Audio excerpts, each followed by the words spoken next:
So one of the hardest things to do at the end of the year is to take over 1,000 albums covered and somehow hone that down along with everything that I missed and everything that I discovered towards the end of the year, and then take all of that into account and hone it down to, let's say, 100 items. Over the years, I've done 75, and I found it was excessive because I was just chipping away.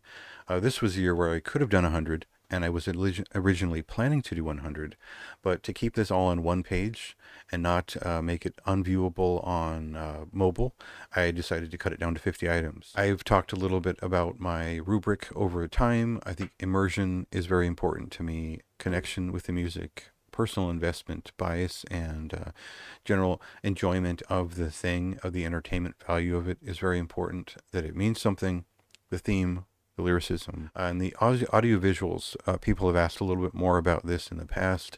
I'm basically lumping the visual design as well as the production values in, and some of the production values feed into some of the other scores. I think that lasting value is really difficult to determine for the average person. I view reviews as recommendations and not as judgments, and so I sort of figure, how many more times am I really going to pick this up? And there are very few things that get over a 7 out of 10, which would be are already above average, just above average.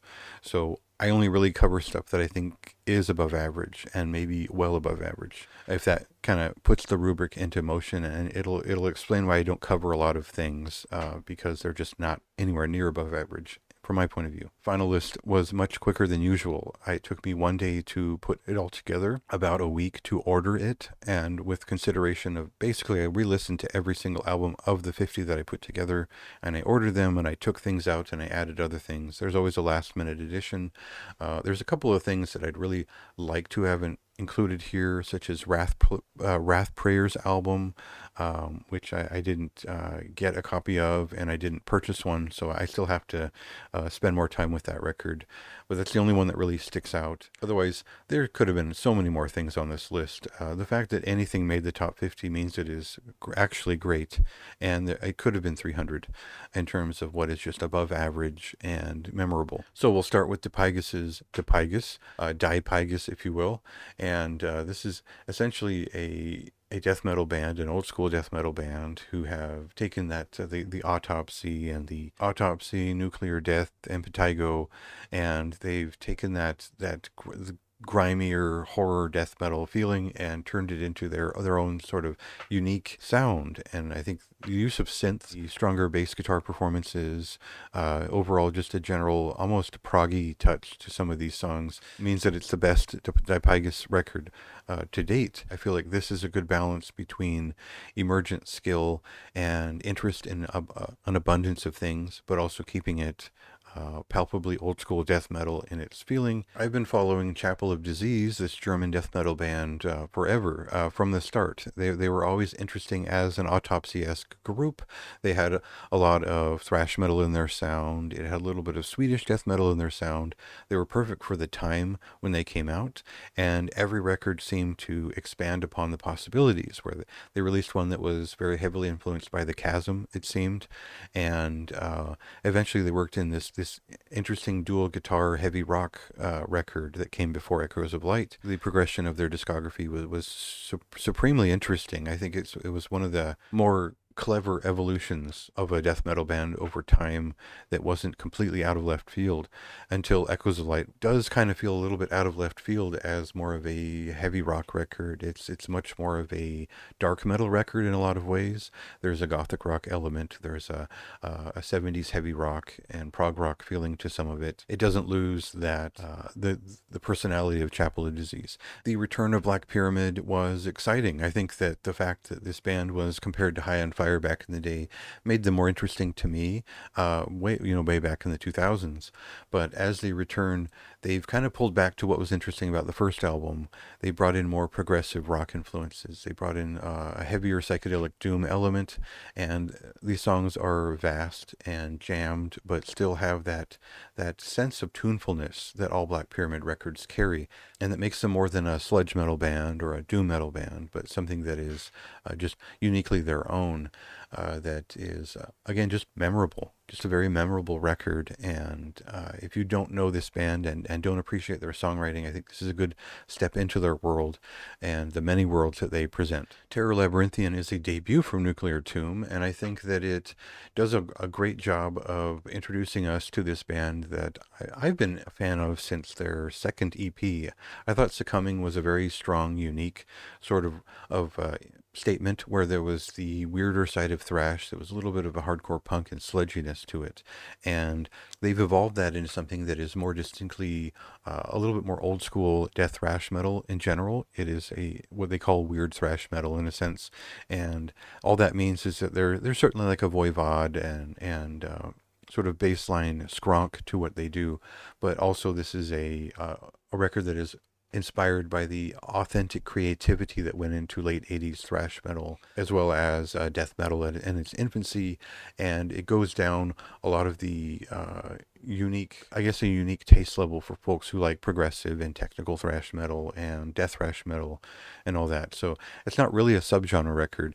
It's too strange to be that, but it's a unique thing in and of itself. And I've always appreciated what this band does, but I wasn't expecting this record to be as stylized and personalized as it was here on as a debut. So I was very happy with this record. When we first heard from Stygian Crown for their debut, the whole tagline was that this is a traditional doom metal or an epic doom metal band that is heavy as a death metal band, and that makes sense considering these folks have a past with Grave Hill and Morgion and whatnot. But Funeral for a King is an especially fine album, like a very well-developed step up from their debut that includes the strongest guitar work they've ever had, some of the best refinement of a vocalist performance I've seen in a while. I think that overall their songcraft, their ability to harmonize, their just general, the guitar work that went into this record is so above average that it's just been really underrated for what it is. And I had the pleasure of interviewing this band, and they were very thoughtful in what they had to say about this record. So I really have a great appreciation for Stygian Crown and really respect what they're doing with this band because it is heavy. It is always full of riffs, but I think the songs really felt like they were bolstered for this release, and it was a meaningful one for me. While a lot of people spent a lot of time complaining about the album art for this record just being a little bit kooky, I like this art style, and I think that the frenzy depicted and the unique color choices add to what is just kind of cool about this record. Hyperdontia, this Danish death metal band, have been around for a while, and they put out this fantastic record one after another. Each of them sounds a little bit different, but over the course of their last 2 or 3 releases, they become more riff focused.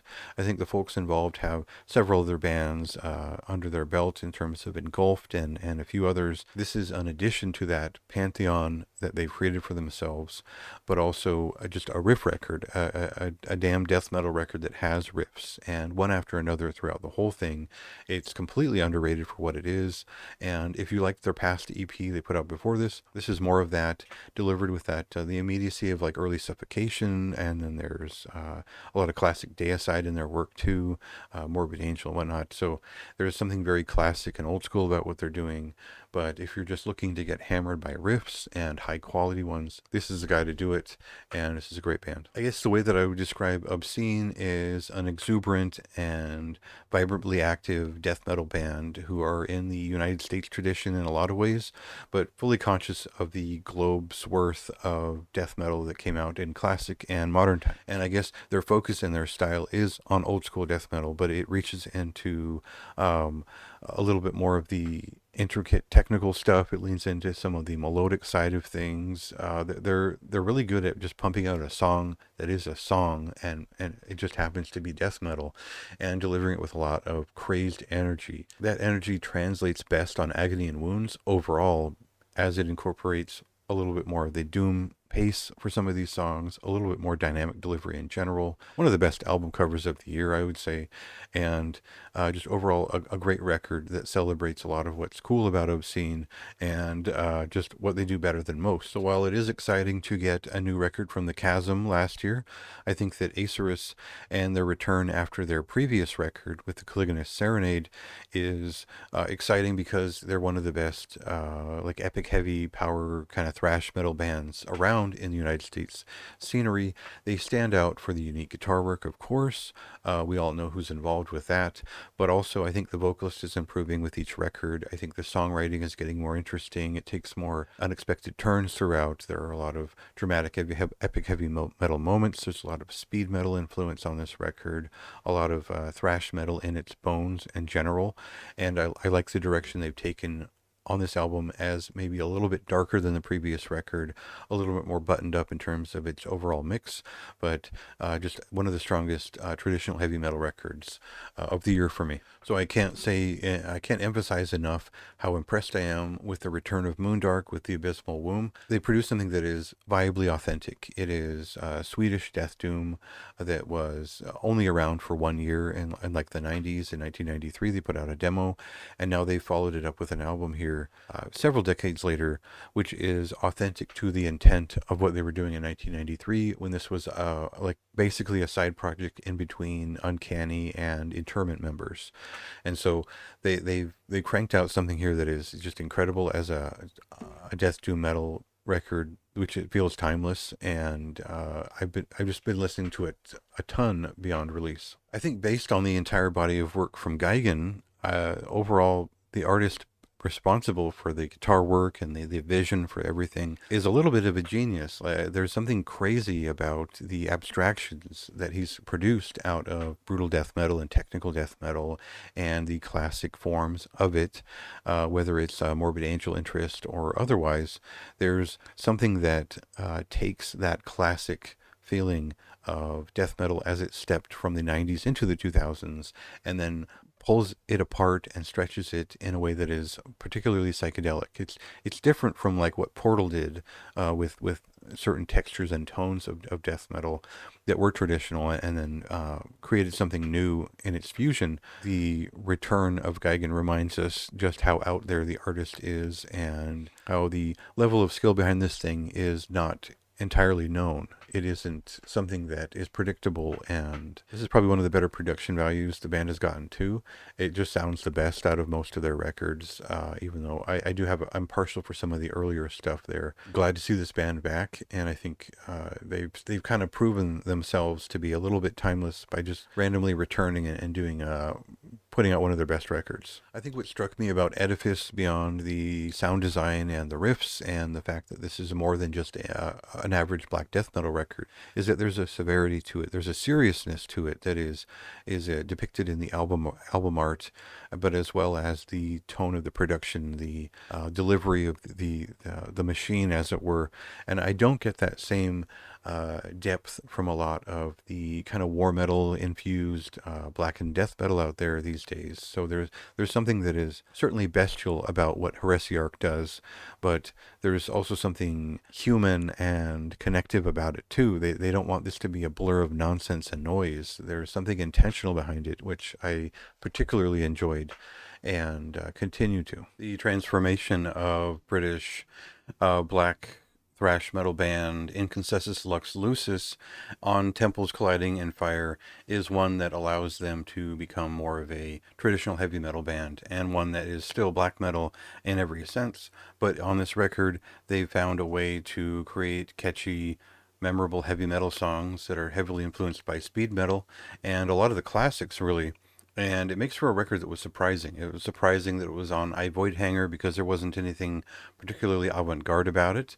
And it was surprising because it didn't lean into a lot of the more classic black metal traits in terms of the second wave, so much as it introduced more of the first wave influence. And so it made for a record that is memorable, thrilling to in the way that it builds its songs, and something closer to the more recent like Craven Idol record, where you get a lot of the real traditional heavy metal stuff going on in it. And it really stood out for me. And I think that if you're a fan of black metal in the first wave, the intensity of later generations of black thrash metal, but also you're a fan of Motorhead and speed metal and just the new wave of British heavy metal in general, there's a lot to like about this record. Violence inherent in the system is exactly what a debut should be from a serious death metal band in 2024. It's not that it's not having fun, or that there aren't things like inside jokes and playing around with their abilities, but they presented something that is well considered,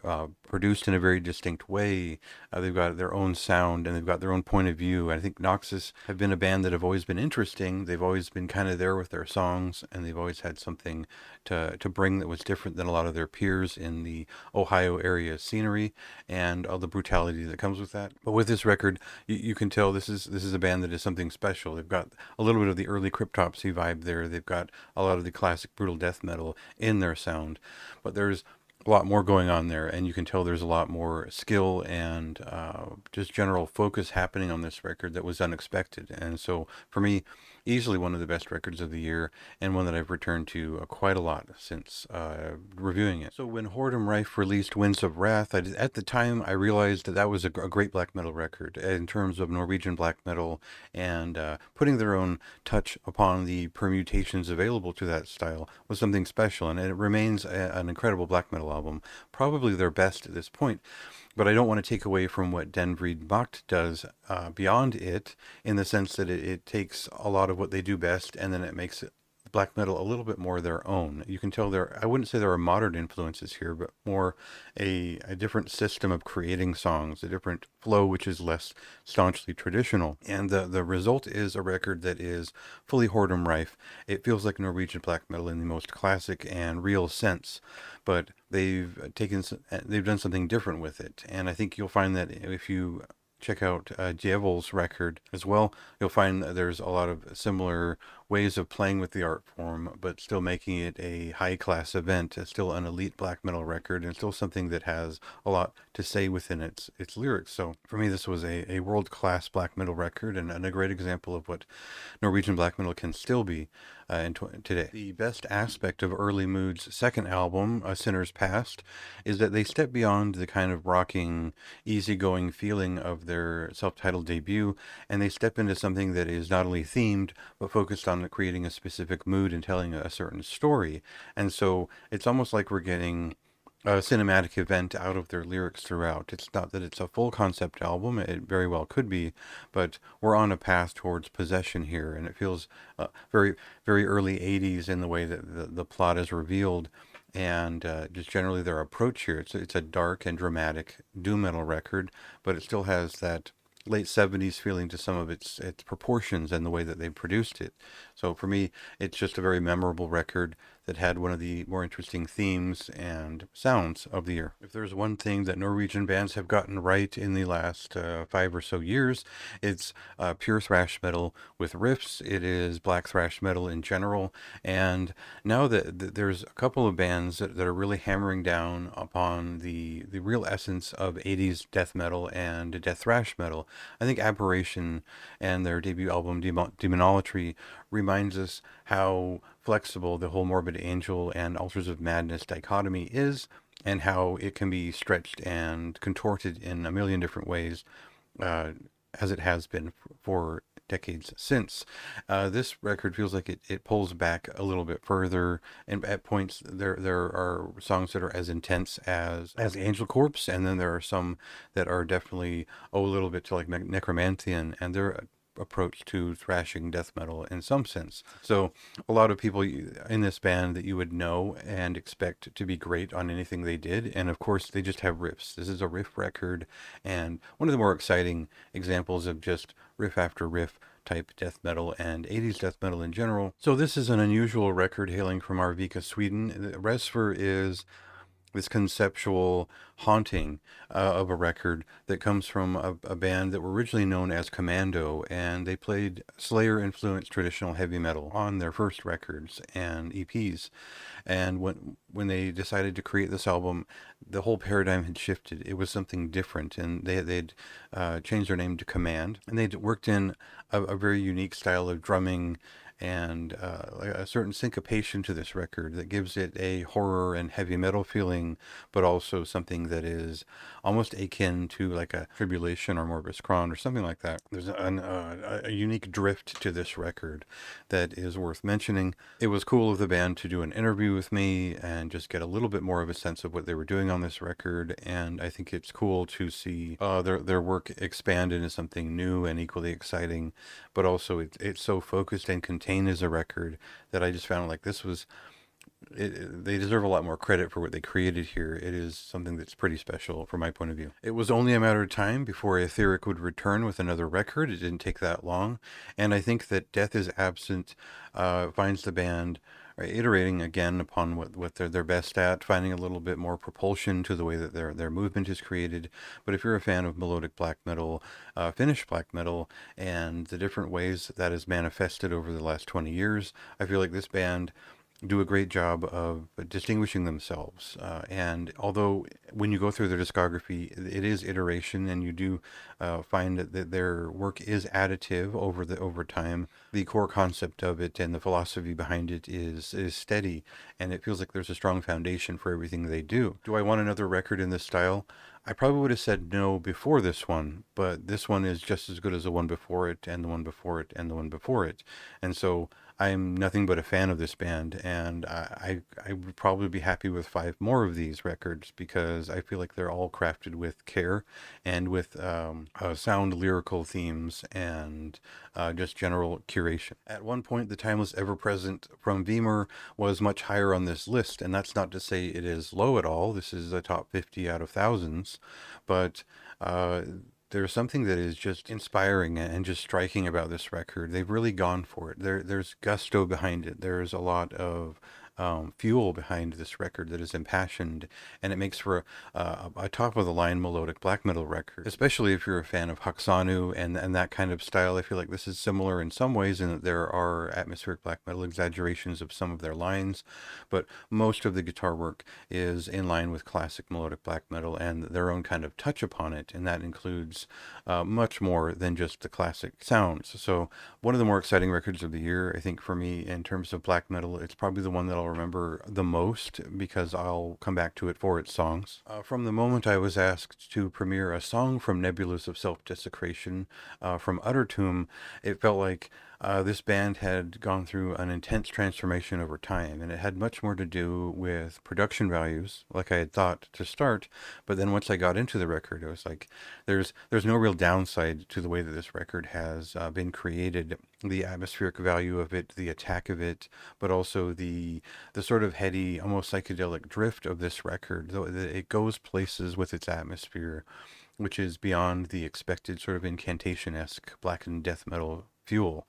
And so for me, this is a record that was very much underrated for what it was and for the transformation of the band over time. I think that this is the coolest result possible for this band to have reached with their debut full length, and I think they're a band that deserves a little bit more credit inside of the Santiago area scene for what they do. I really appreciated that Ceremony of Silence returned with even more purpose with Helios. In a way, this second full-length record iterates upon some of the best traits of their debut, an album that I just totally loved. And they've found a way to tell a story through it. They found a point of view to sort of place into this mythos, but also even more dramatic songwriting, a little bit heavier in some aspects, but also a little bit more out there in others. This is one of many records this year that they felt like they were jammed with ideas. They're really compacted and brutal and engaging in that sense. And so I found this to be another underrated record here in the 30s on the list, where it just felt like they did everything right and kind of hit it out the park with this record. Anna Sprecklich Colton is a fixture of the Chilean underground in terms of their long history of both avant-garde and traditional death metal. They've always done something new and interesting over time. They've gone through big periods of change in their sound, and it really centers around what type of guitar work they're working on and what kind of mood and feeling they've brought into the mix and master of the record. So there are some very abrasive and mathematically challenging, just technical records in their past. There's a lot of strong atmosphere in each of their records, and Haksan Sabath is no different. It's got everything you like about this band, but without any of the specificity of past releases necessarily bogging it down. It feels like a step into something new, but also something that is impossibly dark and their own. And so I appreciated this record as the lurker at the threshold that it is. It's something that is different and takes a little bit of time to absorb. And as a death metal record, it's pretty damn dark for what it creates. But it's also ornate and thrashing and a little bit technical in the way that it threads the voicing of two main rhythm guitar voices together. There's a sophistication to it that is wild, and I think that it's very much worth listening to and paying attention to the actual composition of the work and not just the effect of it. There were very few bands this year that did thrash metal as well as Mage's Terror did. Damnation Sight is a record that has riffs beyond what anyone else is doing in terms of classic thrash metal influenced work, in terms of composing a song that is not only memorable but effective in terms of its movement and the sort of passionate advance of thrash metal that should always be there, especially in the late 80s coded side of it. But there's also an extreme morbid thrash metal side to this record. A lot of people described it as black thrash metal, and I think that makes sense. The only folks around the world that are doing anything anywhere similar to this is probably like different Australian crews or Norwegian bands. But this is kind of the top notch of the black thrash metal out this year for me, and just some of the best riffs you're going to find anywhere in terms of thrash metal related work. It's just an impressive album that did not get enough credit. Baton's Wielder of the Steel is, for me, one of the better epic heavy metal records of the year. It is a traditional heavy metal record from extreme metal musicians in a lot of cases, and they bring a little bit of extra attack in there. And I think that if you're a fan of Craven Idol and the change in that band over the years and their most recent record, you'll appreciate there's some of that vibrancy in this work as well. It's generally just a strong and dramatic heavy metal record that has quite a lot of variety to offer, as well as songs that are anthemic and ready to go in the way that you'd want. Now, it isn't that I didn't like I Erode as much as Demise. I think this Laceration continued to be one of the best death metal bands around. I think that if you're a fan of like Malevolent Creation, Monstrosity, and Florida death metal, in some sense, you'll find that Laceration cut in the same way that those bands do, but there's also a level of brutality to what they do that is a little bit early Suffo, the thrashing side of early Suffocation is in there too. There aren't a lot of bands that compare in terms of riffs and just finesse, and I think that I Erode does it even better than the last record in some cases. It's kind of a short record, and I think that there are no real complaints for me about it. It's just the fact that there were so many great death metal records out this year.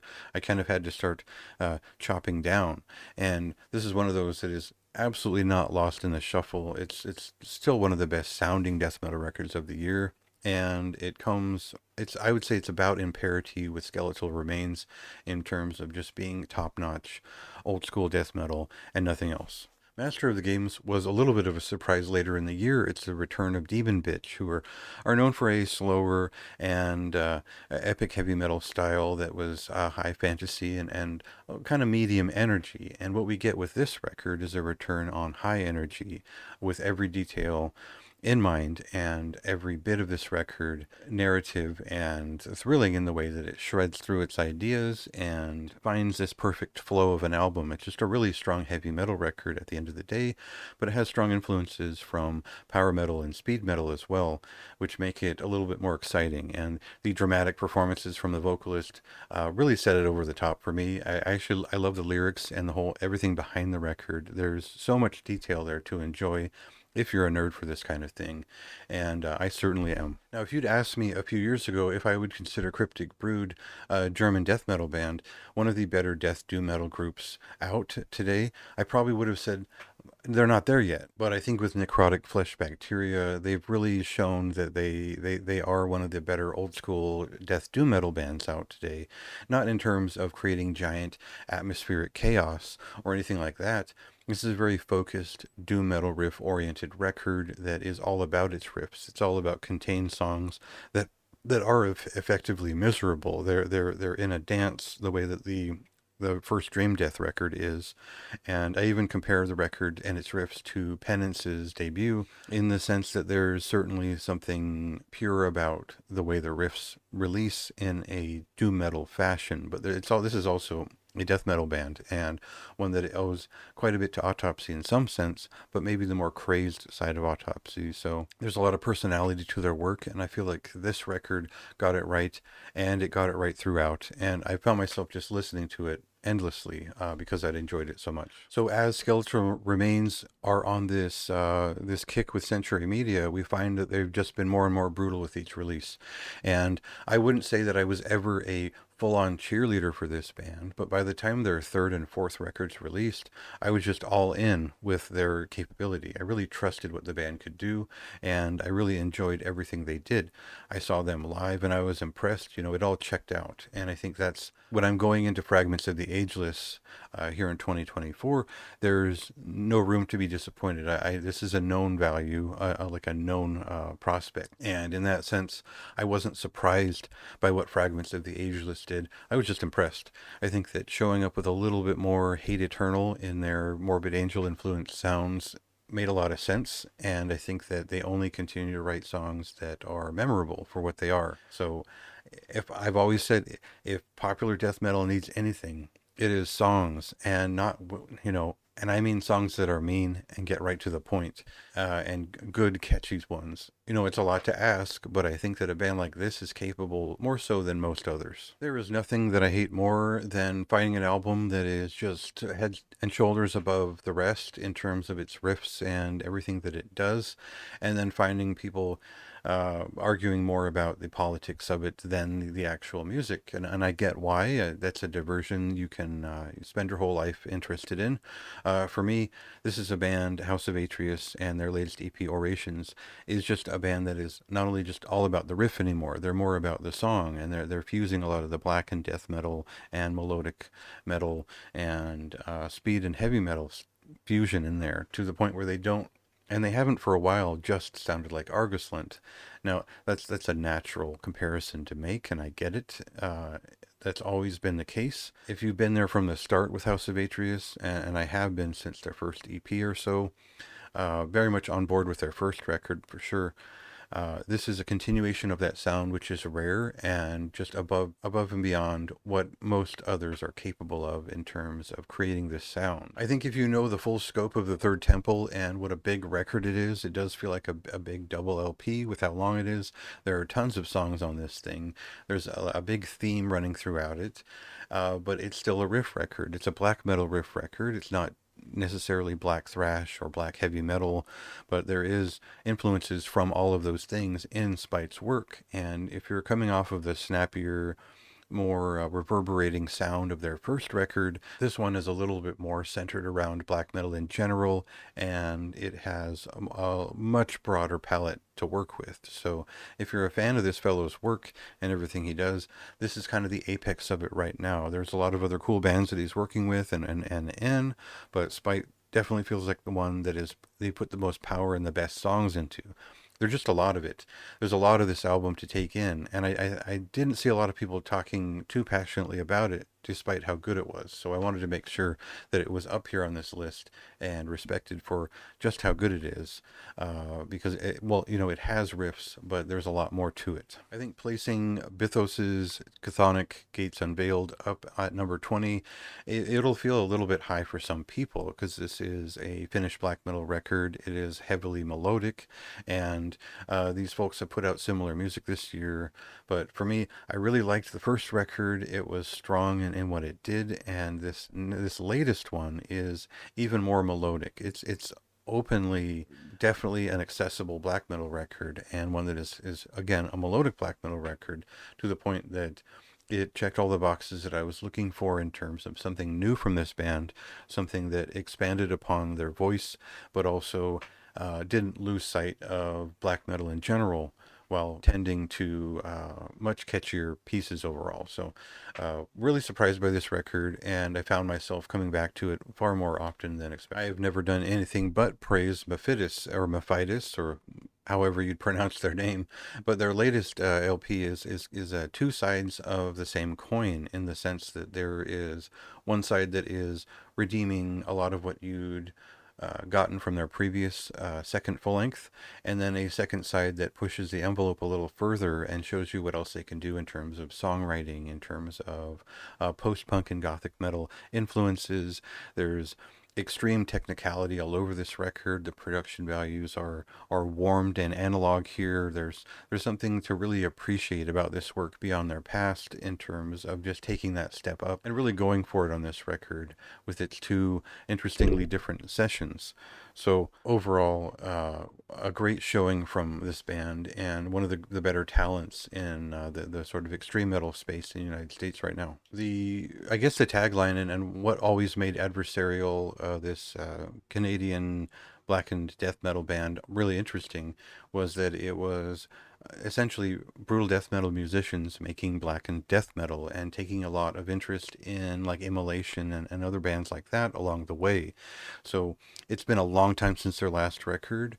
They've always kind of either been the band with the ping in their snare, or they were the much more accomplished second record in terms of a more brief but brutal attack. And now we get another shorter record. It certainly is one of the most aggressive records on this list. It is one of the most diabolic in terms of all that it does with its forceful aggression throughout.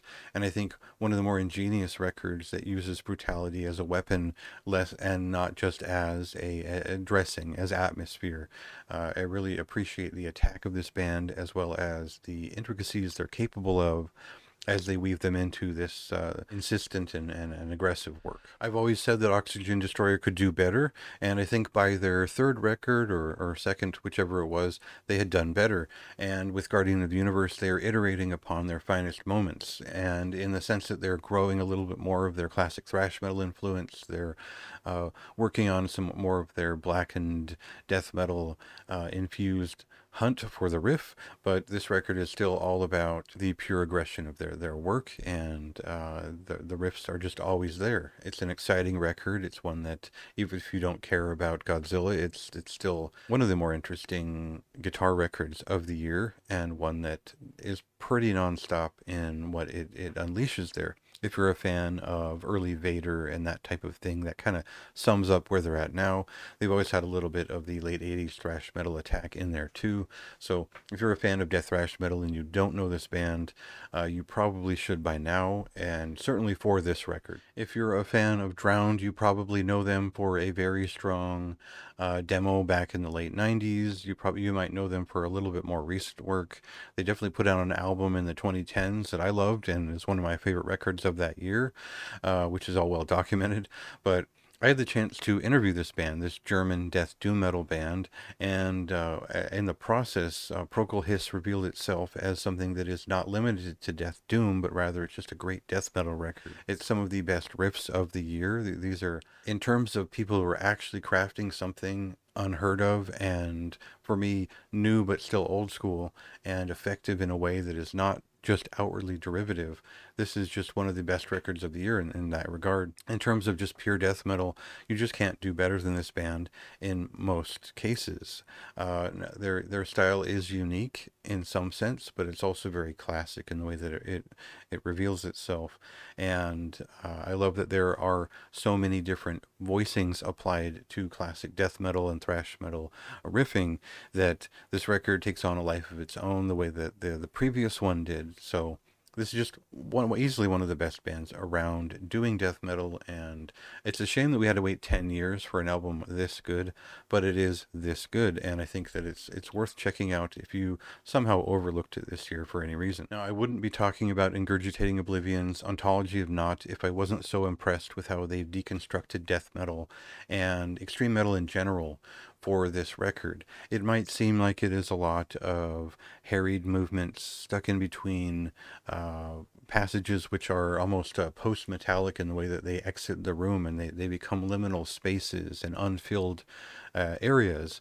But there's also the burgeoning life of the city in this record. There's something that there's civilization in this record, but also destruction at every point. There's a loss of gravity that happens in the music that is impressively discombobulated, but also very focused in a way that is virtuosic and heavily influenced by jazz, among many other things. The drumming is, of course, a big part of that, and I really appreciated that, as well as the latest Defeated Sanity record upon their return. But for me, it's the decomposition, the brokenness of this black mirror that they're presenting upon us, that I found was entirely unique and just above and beyond most anything else that I heard this year. The reason to put Devildom from Shari Moth this high up on the list is because they had riffs, and I think that's the big theme going forward, above number 20 at least. And for in the case of this band, it is their treatment of blackened death metal centered around death metal with a little bit of a kind of early 2000s Morbid Angel-esque propulsion to it that is still fiery, it's still aggressive, and it's really to the point with its lyrical focus and what they give to the listener.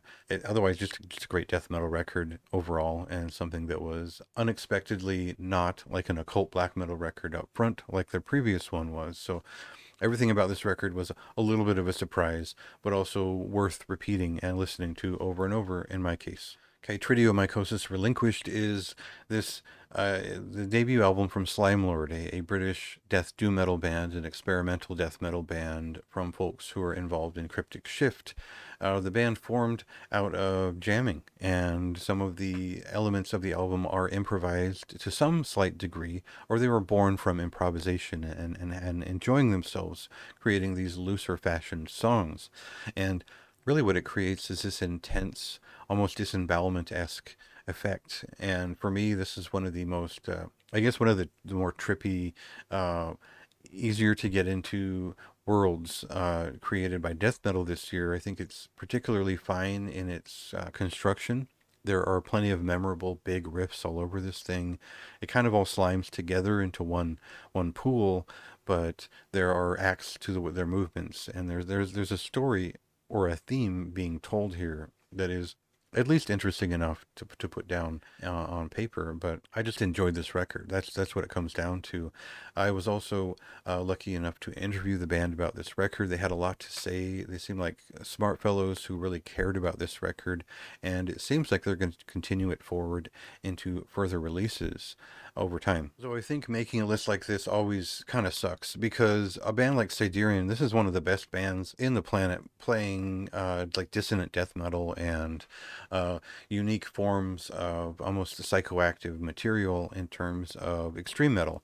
And what that means is there's an avant-garde touch to this band that is unmatched by most anyone out there. And I think that they've been working at it so long. They have this strong foundation in death thrash metal and technical thrash metal, and they can do so much with their sound that it's almost easy to take it for granted unless you sit with this album hundreds of times. So I felt like I really wanted this record in the top 10, and I kept pushing things around. I think the real stress of making a list like this really hit me as I listened to each of these records, and this one fought for its place. It had to land here, but of course, it's just like I'll say when I introduce number one, all of the top 15 are probably up there as contenders for the best records of the year. This one especially needed to be up here at the top of the list because it's just, again, one of the best bands playing death metal today. Bitter Septum was an album that was hard to recommend. And what I mean is, I know that a lot of people today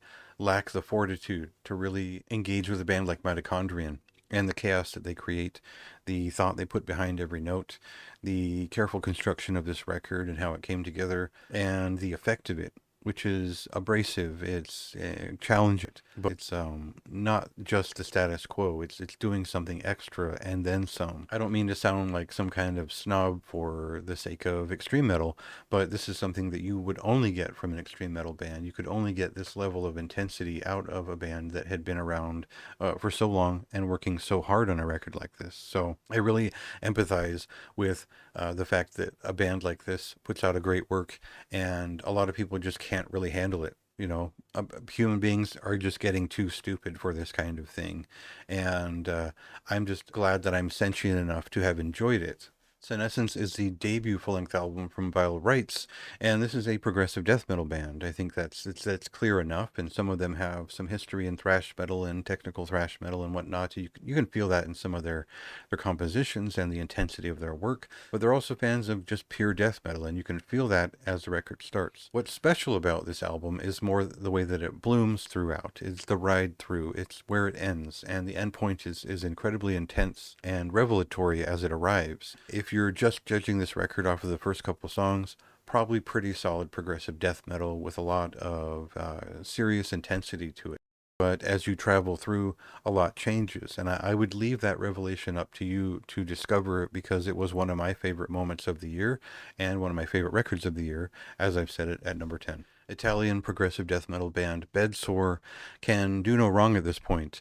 I think that I was been a fan since the first demo tape. I've been a supporter of the band right from the start. It was great to see them get signed right away, and then see them produce two of the best albums each year that they released.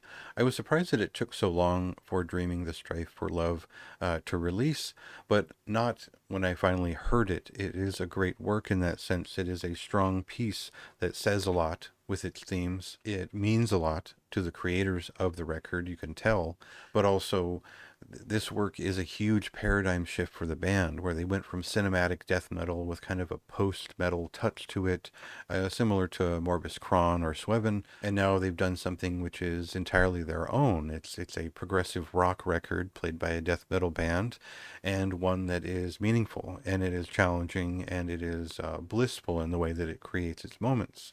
So there's nothing else like this. There are things like it, but as I say in the review, there's nothing that is happening on this level for anywhere but Bedsore's universe, and I think that's very much worth celebrating for how different they've managed to be. Now, while I loved the debut from Rotten Tomb, I think their first record is one of the best records in death metal that I've heard in years.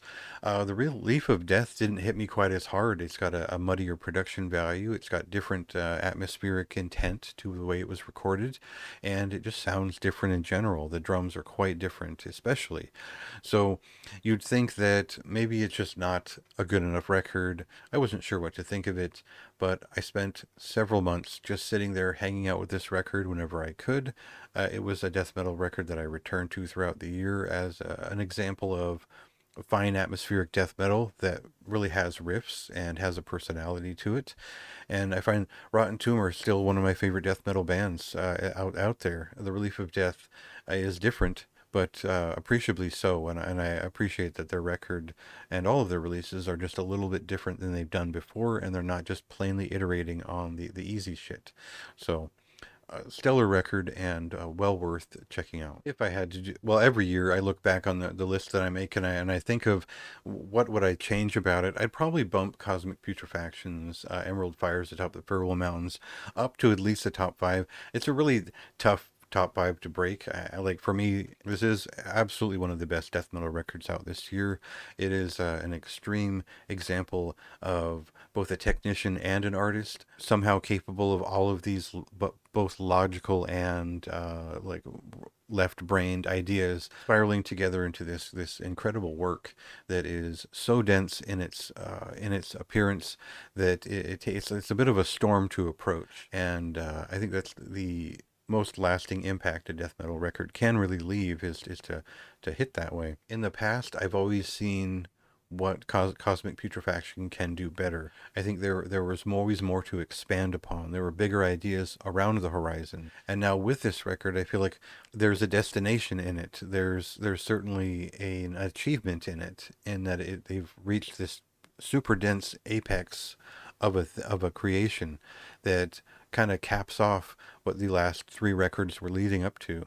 So what they do next is most interesting to me. because I think all of the artist's projects and things that he works on are really passionately forged. I would certainly benefit from like a thorough interview about this record because I'm really interested to see where he wants to go with it next. So I think some praise for Ulcerate this year is kind of a given, and it should be on most extreme metal lists because Cutting the Throat of God was one of the most memorable and sort of surreal moments in black and death metal this year. It kind of transcended a lot of those definitions this time around, whereas the previous record was this frenzied, brutal act that was just an ocean of oily death. And this is something entirely different. This is the blade itself. It is also a huge weight upon the shoulders in terms of a listening experience. Each of these songs are about the same length and they go on their tangent for X amount of time. It is a demanding record that is, it proved extremely intense to return to over the year. I don't know if I like it exactly as much as their 2020 record, but I kind of have to at this point because it almost builds upon it into a new voice, and there's an accomplishment in that they found a place to go with it. So anyway, I'm a huge fan of this band, one of my favorites, one of the best around, and of course this album was great. The latest album from this band, Exhumation, Masters Personae, is it was a surreal event for me. It was something that I didn't know exactly what it was when it arrived. I listened to it and I found there were elements of death metal, of black metal, of thrash metal, of speed metal, and kind of a rocking first wave black feeling to some of it. But as it all came together, it's just a surreal walk through this completely unique trip that is has elements of ancient as well as modern thinking placed into its general ethos and its compositions. So for me, it was a complete trip. It's still a little bit of a mind fuck to sit with this record and appreciate it because it blew me away every time I picked it up. In terms of the most inspiring heavy metal record out this year, for me, Altar of Oblivion in the Cesspit of Divine Decay was easily some of the best material from the band. It is some of my favorite songs released this year. It is catchy, it is dreary, it is epic. It has everything that I'd want from Altar of Oblivion, and it still has some of the thrashing excitement of more recent releases. But the timeline of this band is all over the place, so I can't really ascribe it off the top of my head where this fits in. But for me, easily one of the best releases of the year. Infinitely repeatable on my end, and just a great record overall. I think the hardest decision that I made of this whole list was flipping between number three and number two. So Mayhemic's Toba is one of the best evil thrash metal records that I've heard in like a decade. In terms of taking that Creator and early Sepultura-esque feeling and then writing memorable songs with it. I think that it's cool that a record like this sounds like the mid to late 80s. I think that it's cool that it sounds heavier than that and that they've written songs that kind of sometimes go toe to toe with some of the best. And that's an achievement in and of itself. This is just simply one of the best overall records I'd heard all year. I think it's one of the more exciting takes on thrash metal overall that I've heard in a while. And there have been a lot of those out of Chile lately. So this one really stood out. And for no other reason than the songs, really, to start, but also the style of this record is really what inspired me to get into heavy metal in general. If you're a fan of like early Creator and records like Schizophrenia and Beneath the Remains, you'll understand why I'm so excited about this record and why I placed it so highly is really the fact that these songs stack up to the best of what I like so much. So Altered Realities is probably one of the best like debuts I've heard in ages. Sovereign are a Norwegian death thrash metal band, and one that is you could argue that it's just a death metal band, and they certainly have influences from late '80s thrash metal and Nocturnus and Pestilence and all kinds of groups like that. But also they have the sort of kicking fusion that bands like Obliteration have come up with over the years. So this is not a pure old school or retro record, but it's one that is heavily rooted in death thrash in the late 80s, early 90s, as well as conscious of the history of death metal beyond that point in the way that some of its choices are made. Otherwise, it's a riff record. It's a record that has songs, and it's one that it's just one of the most intense death metal experiences I came across all year that had any sort of authenticity to it. For me, it's just one of the most authentic death metal records of the year, and just everything about this record is awesome. Like from the album art to the production values to the songs themselves and the way they develop their thrash metal hooks. These guys really hit it out of the park here with this debut. It'll be very hard to follow, I think, based on just how complete and solid every moment of this record is. So the album of the year for me is Verberis' latest album, The Apophatic Wilderness. And I think there's a lot of arguments I could make for a lot of other records on this list, but this is the one that created the most new and exciting element to extreme metal that I'd heard all year. It's not that it is infused with the most modern cutting edge tech in terms of techniques or anything like that. It's the way that it wields each of these songs in long form into something that I've never heard before. And I think that that extends into the production values in some sense. There is this bristling electrical feeling to this recording that is dynamic and nuanced in an important way. The previous record had that too. It was warmer, it was more chaotic, it was even thrashing in some sense. And this record peels it back down to a level that I wasn't really prepared for. I didn't really like this record the first time I heard it. I didn't know what to make of its different sound and its focused songwriting. But the more time I spent with it, it all felt like this meditation into the deep. It felt like something that was completely different than what they'd done before. It's a paradigm shift, but also it has great parity with their previous works in some sense. It really feels like a an evolution in process as well as just a fixative release that I couldn't stop listening to at some point. And it felt very fitting as album of the year for me because it just became more than than any other record that I listened to in terms of getting my mind working, getting it fueled up with all that it did. And part of that, of course, is the creativity of the art of the actual design of the product. So if you bought this record, and any version of it will be ornately designed in a way that is above and beyond what a lot of bands traditionally do. There's a lot of meaning behind all the packaging and all of Roberts' work. And so for me, it's just that extra step that made this an extra special record and worth mentioning here as the best of the year. So, uh, so that's where I landed with music this year, heavy music this year. There were, of course, thousands of things, entire subgenres left out because they just didn't make the top 50. But this is a representation of the best, mostly extreme metal, heavy metal, metal in general of the year. And if I left something out that you loved, it was probably somewhere in the top 100, 200, 300.